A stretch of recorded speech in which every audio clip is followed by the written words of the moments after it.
9월 다섯째 주 뉴스입니다.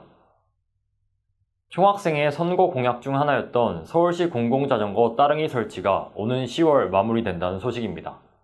학내 따릉이 이용 정보를 박준희 기자가 정리했습니다. 우리 학교 정문 앞에 만들어진 자전거 보관소. 10월 중이면 이곳에 서울자전거 따릉이가 들어옵니다. 우리 학교 총학생회는 작년 11월 학내에 대여 반납소가 없어 따릉이를 이용하는 학우들이 불편을 겪고 있다며 정문에 따릉이를 설치하겠다고 공약했습니다. 녹두와 서울대 입구역에는 따릉이 보관소가 설치되어 있음에 반해 학교 캠퍼스 내에는 그게 설치가 되어 있지 않아서 타고 올라올 수 없다는 문제점이 있었습니다. 따라서 다음 달에 캠퍼스 앞 정문에 설치할 계획이고요. 그 서울시 자전거 정책이라는 기관과 본부와의 협의를 통해서 캠퍼스 앞 정문 그리고 캠퍼스 내에 설치를 할 계획이었는데요. 본부 측에서는 본부 앞 그 부지가 승인이 나지 않는 부지라고 해서 그쪽은 일단 차후에 다시 학우분들의 의견을 모은 후 협의를 할 생각이고요.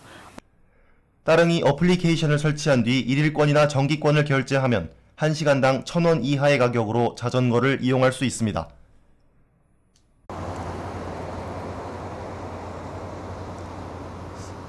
네, 이곳은 우리 학교 정문 앞에 있는 따릉이 거치대입니다.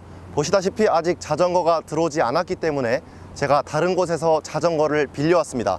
한번 타보도록 하겠습니다.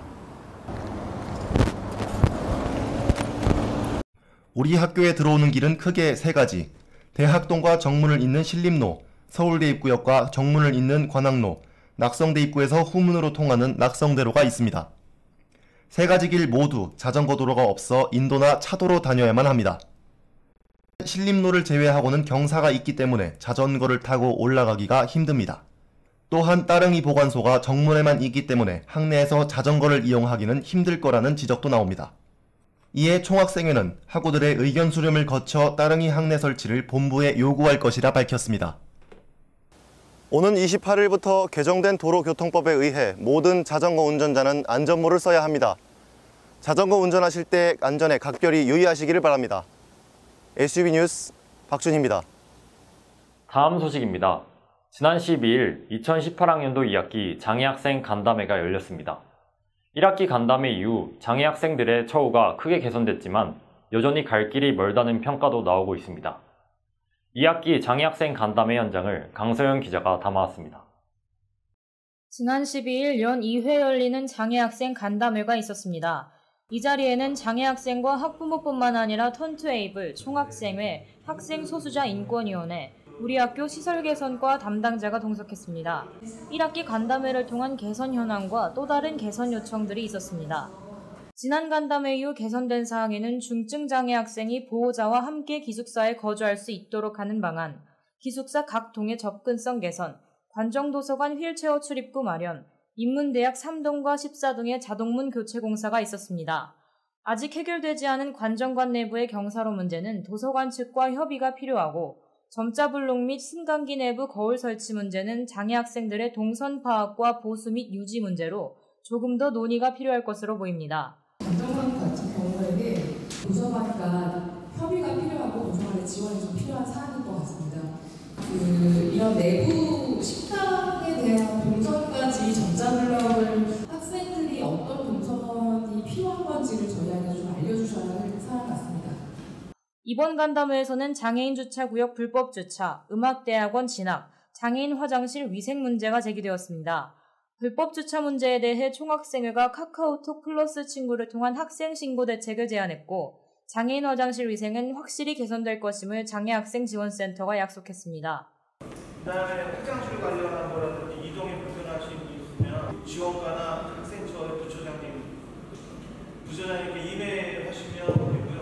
220동 그 화장실 거는 저희가 바로 조치하고 있습니다. 그 화장실 그다음에 이동하시는 데서 불편하시 있으면 계속 해주셔야 돼요. 왜냐하면 학생들이 화장실을 사용하는데 불편한 마음이 들도록 하면 바로바로 할 수 있는 거는 저희가 하고 또 확인하고 또 확인하고 또 확인해서.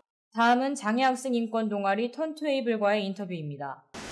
이동권이 큰 것 같아요. 이동권이 이제 특별히 그런지 않는 게 생활에 전반적으로는 너무나도 영향을 미친다고 느꼈어요. 이게 학교가 산이잖아요. 이제 사실 비장애 학생들은 그냥 산이니까 그냥 이제 힘들다, 이제 걸어 올라오는 게 이제 힘들다 이런 거로 그치는데, 장애인들이 이제 어떻게 편하게 움직일 수 있을까 이런 걸 고려하지 않고 이제 만든 건물들이랑 시설들이 너무 많아서 거기서 이제 이동권의 어려움이 발생합니다. 그 이동권의 어려움에 따라서 다른 어려움들이 계속 부가적으로 저는 발생한다고 느꼈습니다. 장애 학생들의 필요에 대해서 조금 더 학교가 반응했으면 좋겠어요. 이게 어떤 말이냐면은 이제 예를 들어서 장애 학생들이 이제 제시를 해요. 이거 불편하다, 아니면 이게 뭐 경사가 너무 가파르다, 아니면 뭐 문폭이 너무 좁다 이렇게 말하면은, 그럼 장애 학생들을 와가지고 휠체어를 탄 학생을 와가지고 이걸 네가 지나가봐, 얼마나 어려운지 이렇게 하는 거죠. 그러면은 이게 어렵구나라는 걸 사람들이 확인하고 난 다음에 또 이제 본인으로 보고를 해가지고 거기서 이제 고치는 계속 이제 6개월, 1년까지 걸리고, 사실은 이제 휠체어가 어느 정도 크기일 것이고, 그리고 이제 경사가 어느 정도 있어야 휠체어가 편하게 움직일 수 있고, 이런 거는 그 사람들이 굳이 가지 않더라도, 직접 존재하지 않더라도 그거는 충분히 확인할 수 있거든요. 그거에 대해서 학교에서 노력이 부재하지 않나. 네, 그게 제일 우려점이 아닌가 싶습니다. 우리 학교는 산지 지원과 70년대 완공된 캠퍼스로 인해 장애 학생들의 이동권을 제대로 보장하지 못하고 있습니다. 하지만 장애 학생들이 학내 구성원의 5%도 채 되지 않는 만큼 해결이 더딘 실정입니다. 따라서 타 구성원들의 많은 관심이 필수적입니다. SUB 뉴스 강서연입니다. 이상 9월 5째 주 뉴스 마칩니다. 감사합니다.